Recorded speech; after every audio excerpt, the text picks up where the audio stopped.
Nanindigan si Ombudsman Jesus Crispin Boying Remulla na nakita niya ang arrest warrant ng ICC laban kay Senator at dating PNP Chief Ronald Bato de la Rosa. Sa isang panayam, sinabi ni Remulla na una niyang nalaman ang tungkol dito mula sa kanyang dating mga kasamahan sa DOJ at sa isang tribunal liaison. Nakita niya raw ang unang pahina ng warrant sa kanyang tahanan, mga isang buwan na ang nakalipas, at nasilip niya ang buong dokumento kinabukasan.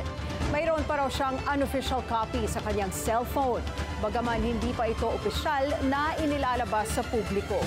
Kasama umano si De La Rosa sa kaso laban kay FPRRD na kasalukuyang detained sa The Hague, Netherlands dahil sa umano'y crimes against humanity kaugnay ng war on drugs.